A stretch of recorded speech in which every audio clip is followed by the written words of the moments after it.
Bismillahirrahmanirrahim. Alhamdulillah wassalatu wassalamu ala rasulih wa ala alihi wa sahbihi ajma'in, amma ba'du.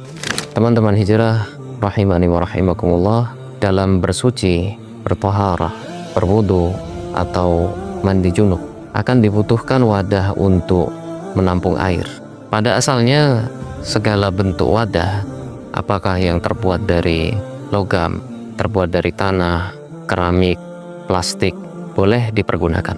Hanya ada catatan apabila wadah itu terbuat dari emas dan perak. Rasulullah Shallallahu Alaihi Wasallam bersabda, "La tashrabu fi aniyati dhahabi wal fiddah."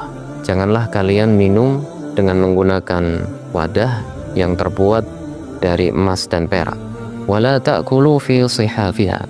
Dan janganlah makan menggunakan piring atau nampan yang terbuat dari emas dan perak.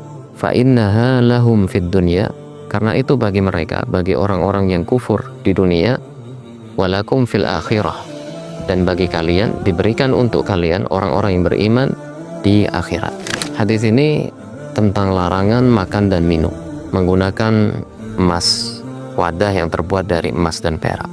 Kemudian apabila digunakan untuk menampung air yang digunakan untuk bersuci, maka sebaiknya dihindari.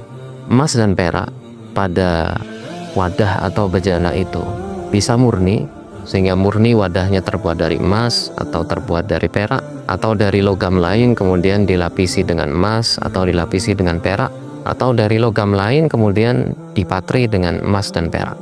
Hanya saja ada keringanan apabila suatu wadah retak atau pecah, boleh dipatri dengan sedikit perak apabila dibutuhkan. Anas bin Malik radhiyallahu anhu berkata bahwa wadah milik Rasulullah Shallallahu Alaihi Wasallam retak, maka beliau mempatrinya, menambalnya dengan sedikit perak. Ini menunjukkan bahwa wadah yang retak boleh ditambal dengan sedikit perak apabila dibutuhkan, sehingga termasuk dari rukhsah atau keringanan. Lalu wadah milik orang yang bukan muslim pada asalnya boleh digunakan, kecuali jika diketahui bahwa wadah itu sering digunakan untuk menampung hal yang najis, maka jangan digunakan kecuali setelah dicuci terlebih dahulu. Abu Tha'labah Al-Khushani radhiyallahu anhu pernah berada di daerah Ahlul Kitab, di wilayah yang dihuni oleh orang-orang Yahudi dan Nasrani. Maka dia bertanya kepada Rasulullah Shallallahu Alaihi Wasallam, apakah boleh menggunakan wadah milik mereka? Rasulullah Shallallahu Alaihi Wasallam melarangnya, jangan gunakan wadah milik mereka kecuali apabila tidak ada yang lain, maka silakan digunakan setelah dicuci terlebih dahulu. Itu apabila wadahnya adalah wadah yang kita ketahui bahwa sering digunakan untuk meletakkan sesuatu yang najis. Sedangkan jika diketahui bahwa wadah itu tidak digunakan untuk meletakkan sesuatu yang najis, tidak mengapa apabila digunakan. Maka Rasulullah Shallallahu Alaihi Wasallam, beliau pernah berwudu dengan menggunakan air yang berasal dari sebuah wadah yang terbuat dari kulit milik seorang wanita musyrikah.